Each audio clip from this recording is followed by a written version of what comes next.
Sobat Maestro yang dikasih Tuhan, kita bersyukur kembali karena kita berjumpa di acara Maestro Golden Moment pada hari ini tanggal 6 Juni tahun 2021. Kita bersyukur, kita diberkati Tuhan, kita masih boleh mendengarkan firman Tuhan dan beribadah melalui persekutuan yang indah di acara Maestro Golden Moment. Biarlah para senior dan seniorita juga merasa terberkati dengan acara Maestro Golden Moment. Sebelum kita membaca dan merenungkan firman Tuhan, mari kita berdoa terlebih dahulu kepada Tuhan. Mari berdoa. Segala hormat, puji dan syukur kami haturkan kepadamu ya Tuhan di hari yang indah ini, hari perhentian Tuhan, di mana kami para senior-seniorita boleh berada bersama-sama di acara ini. Acara bagian yang mempererat persekutuan kami ya Tuhan sebagai anak-anak Tuhan, sekalipun kami tidak bisa berjumpa, tidak bisa bertatap muka satu sama lain, tapi hati kami, hidup kami disatukan di dalam Kristus. Bapa, kami sebentar akan bersama-sama kembali merenungkan sabdamu. Tuhan kiranya tuntun hambamu dengan kuasa Roh Kudus dan juga semua Sobat Maestro yang mendengarkan baik di kota Bandung maupun di luar kota Bandung, sehingga semua terberkati. Dan kami berdoa supaya sesuai dengan janjimu ya Tuhan, supaya tidak ada firman Tuhan yang gagal yang didengar oleh setiap anak manusia dan tidak pernah kembali kepada Tuhan dengan sia-sia, tapi boleh berbuah berlipat kali ganda dalam kehidupan kami masing-masing. Bersabdalah ya Tuhan, kami bersedia mendengarkannya. Dalam nama Tuhan Yesus kami berdoa. Amin. Mari kita membuka Alkitab kita. Kita membaca dari Injil Markus pasal 3 ayat yang kedua 31 sampai dengan 35. Markus pasal 3 ayat 31 sampai dengan 35, ya, diberi judul oleh Lembaga Alkitab Indonesia, Yesus dan Sanak Saudaranya, ya. Lalu datanglah ibu dan saudara-saudara Yesus. Sementara mereka berdiri di luar, mereka menyuruh orang memanggil dia. Ada orang banyak duduk mengelilingi dia. Mereka berkata kepadanya, "Lihat, ibu dan saudara-saudaramu ada di luar dan berusaha menemui engkau." Jawab Yesus kepada mereka, "Siapa ibuku dan siapa saudara-saudaraku?" Ia melihat kepada orang-orang yang duduk di sekelilingnya itu dan berkata, "Ini ibuku dan saudara-saudaraku. Barang siapa melakukan kehendak Allah, dialah saudaraku laki-laki, dialah saudaraku perempuan, dialah ibuku." Ya, saudara-saudara, itulah bacaan firman Tuhan kita pada hari ini. Dan tema renungan hari ini saya beri judul Hidup Bersaudara. Saudara-saudara, ada sebuah kisah yang terjadi di Amerika, ya, yang diberi judul Rantai Kebaikan. Ya, ceritanya begini, ada seorang wanita lansia, ya, nenek gitu kita sebut, yang sangat kaya, tapi malam itu ia kehujanan dan dia merasa tidak berdaya karena ban mobilnya kempes. Dalam kebingungannya itu, nenek itu yang bingung tadi, tiba-tiba muncul seorang pria yang mengenalkan dirinya dengan nama Brian Anderson. Brian Anderson. Kemudian Brian Anderson ini menawarkan jasa baiknya untuk menggantikan ban mobil nenek itu. Setelah Brian Anderson selesai menggantikan ban mobilnya, sang nenek dengan hati-hati menyodorkan sejumlah uang sebagai ungkapan terima kasih, tetapi oleh Brian Anderson ditolak. Dan Brian Anderson berkata, "Jika ibu ingin berterima kasih, maka silakan ibu juga memberikan bantuan kepada orang lain yang memerlukan." Ya, begitu kata-kata Brian Anderson kepada ibu itu setelah menolak uang itu. Ya. Dalam perjalanan pulangnya, nenek itu mampir ke sebuah kafe untuk membeli roti dan minuman. Muncul seorang pelayan wanita yang gerakannya lamban karena dalam keadaan hamil tua, mungkin kira-kira 8 bulan. Pelayan yang sedang hamil tua itu mendatangi tamunya, nenek itu, sambil membawakan sebuah handuk bersih untuk mengeringkan rambut nenek yang basah itu. Melihat keadaan pelayan yang usia kehamilannya tadi saya katakan kira-kira 8 bulan, tetapi masih berusaha berupaya untuk tampil prima terhadap para tamunya, termasuk nenek itu tadi, tiba-tiba teringatlah sang nenek kepada kebaikan Brian Anderson. Setelah selesai makan dan minum, nenek itu membayar dengan $100. Pelayan wanita itu pergi mengurus pembayaran tersebut ke kasir, tetapi pada waktu balik, ia hanya menemukan tulisan di secarik kertas. Engkau tidak berutang apapun kepadaku. Aku pernah ditolong seseorang dan sekarang aku mau melanjutkan kepadamu. Jangan kau hentikan rantai kebaikan ini. Aku ingin membantu persalinan bayimu dengan uang kembalian tadi dan uang ini. Dan ternyata di bawah piring ada sejumlah uang yang cukup lumayan besar, yaitu $400. Ya. Bantuan dari nenek yang baik hati itu sungguh sangat berarti bagi sang pelayan yang hamil tadi, yang hidupnya mungkin sangat pas-pasan lah, cukup tapi pas-pasan. Ketika ia pulang, buru-buru ia ingin menyampaikan berita besar itu kepada suaminya, tetapi didapatinya bahwa suaminya sudah tidur mendengkur. Dengan tersenyum, ia menggelengkan kepalanya sambil berkata pelan kepada suaminya yang tidur itu, "Sekarang segalanya akan beres. Aku mencintaimu, Brian Anderson." Nah, saudara-saudara, itu sekelumit kisah yang terjadi di Amerika, bagaimana kita melihat bahwa mujizat itu bisa ada terjadi, dan itu sebuah rantai kebaikan kita lihat. Nah, saudara-saudara, dalam hidup kita bersama di dunia ini, kita hidup bersaudara. Artinya menjadi saudara terhadap sesama. Menjadi saudara terhadap sesama artinya saling membahagiakan, memberi dan menerima, solider, tolong menolong, dan lain-lain. Itu harus terus bergulir antara semua manusia sehingga terciptalah persaudaraan atau brotherhood.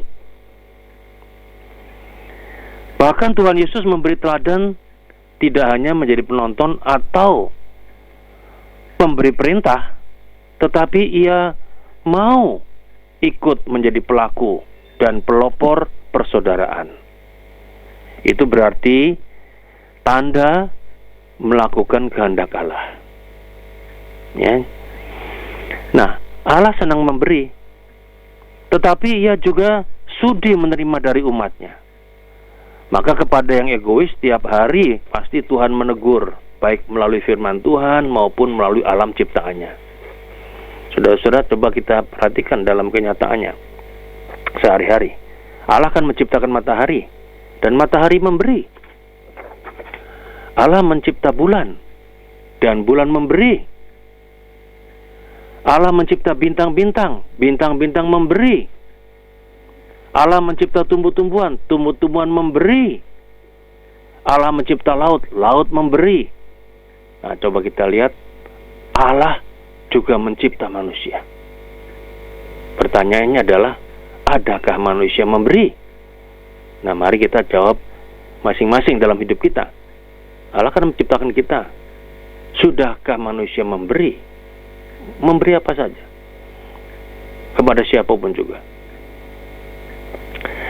Dalam Markus pasal 3 tadi, kita melihat Tuhan Yesus sangat menjunjung tinggi prinsip hidup bersaudara. Brotherhood, hidup bersama. Itu ada pada ayat 34 dan 35. Ia melihat kepada orang-orang yang duduk di sekelilingnya itu dan berkata, "Ini ibuku dan saudara-saudaraku.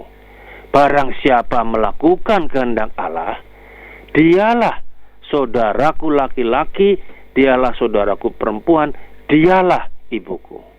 Ya, Tuhan Yesus menjunjung tinggi prinsip hidup brotherhood, persaudaraan, yaitu orang yang melakukan kehendak Allah. Saudara-saudara, sebelum Tuhan Yesus menyampaikan firman tentang hidup bersaudara ini, Ia telah melimpahkan berkat ilahinya kepada manusia yang sakit lumpuh sebelah tangan, bahkan kepada banyak orang dengan berbagai macam penyakit-penyakit yang lain, termasuk orang yang kerasukan roh-roh jahat. Itu semua diberikannya oleh Tuhan Yesus dengan tulus, ikhlas, disertai kesadaran penuh bahwa Dia datang bukan untuk dilayani, tetapi melayani. Dan Ia menerima kuasa itu dari Allah. Allah memberi kuasa itu kepada Tuhan Yesus, dan Tuhan Yesus memberi untuk mereka yang memerlukan pelayanannya dan pertolongannya. Maka dalam Markus pasal 3 itu, ada ayat sebelumnya itu, ya, semua orang yang menerima pelayanan dari Tuhan Yesus itu merasa bersukacita dan bersyukur, dan mereka siap untuk jalan bersama Tuhan Yesus dan memuliakan Tuhan. Itu sebabnya Dia mengatakan kepada orang-orang yang duduk di sekelilingnya itu, inilah ibuku dan saudara-saudaraku. Nah, tetapi saudara-saudara, keadaan yang bagus ini ternyata masih dicibir oleh ahli-ahli Taurat yang datang dari Yerusalem dan berkata, ia kerasukan roh Beelzebul, dengan penghulu setan dia mengusir setan. Itu ada pada Markus pasal 3 ayat 22 ayat sebelumnya. Ya, Beelzebul itu adalah penghulu setan, ya. Artinya apa? Setan-setan kecil itu takluk kepadanya. Kalau dihardik takut. Itu Beelzebul. Jadi Yesus itu dianggap kerasukan roh Beelzebul. Ternyata saudara-saudara, Tuhan tidak kerasukan, karena Tuhan menerima kuasa itu dari Allah. Allah memberi kuasa itu kepadanya.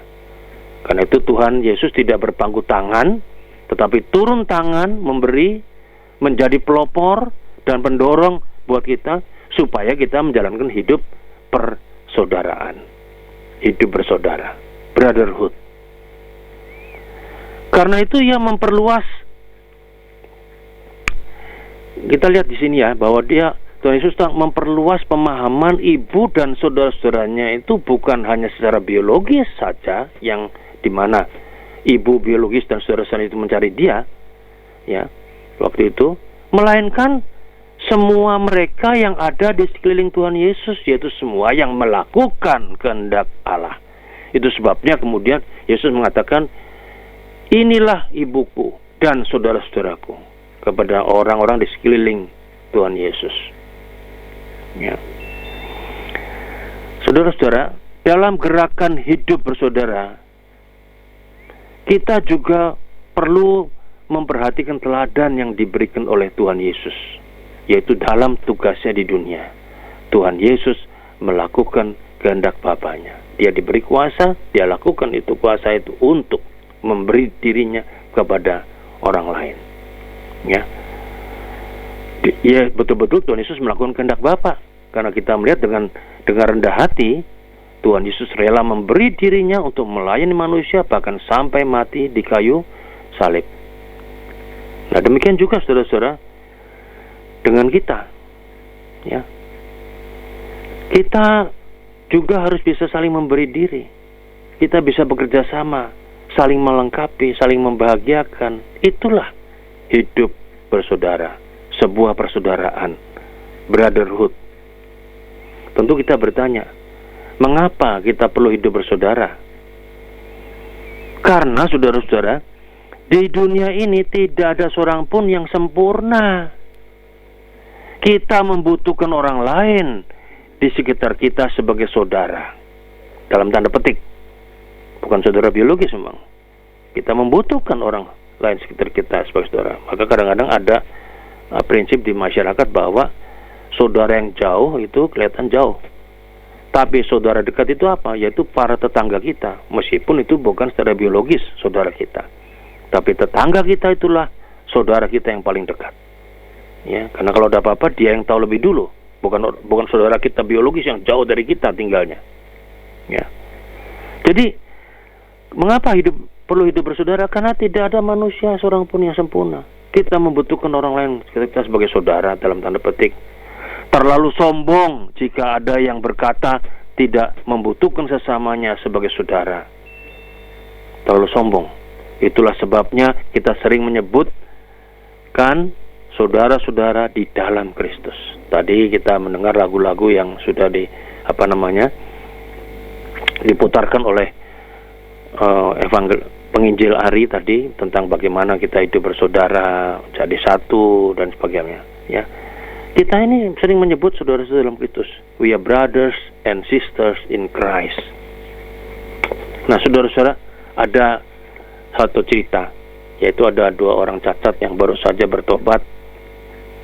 Yang satu kakinya lumpuh sehingga ia tidak bisa berjalan, sementara yang satunya lagi matanya buta sehingga ia tidak dapat melihat. Kedua jiwa baru itu butuh makanan rohani agar bertumbuh di dalam Tuhan. Kalau sendiri-sendiri berangkat ke gereja tentu sulit. Karena itu kedua orang yang terbatas secara fisik itu membuat janji bersama. Mereka berangkat ke gereja dan bersekutuan bersama-sama. Dan untuk menuju ke lokasi, mereka naik sepeda. Yang kakinya lumpuh sebagai penunjuk jalan, sedangkan yang matanya buta mengayuh sepeda.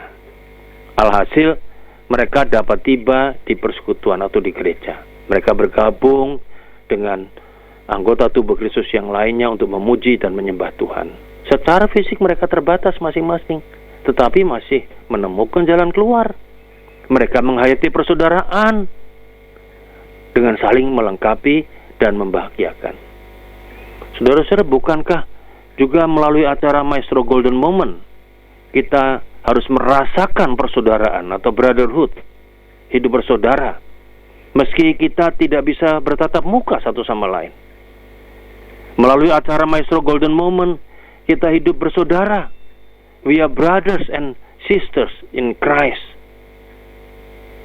Dengan hidup menjadi saudara terhadap sesamanya, maka hidup kita menjadi berperasaan, berperi kemanusiaan, berbudi, bermartabat luhur, bertegang rasa, berjiwa besar, bertanggung jawab, bersosialisasi, dan juga bermurah hati.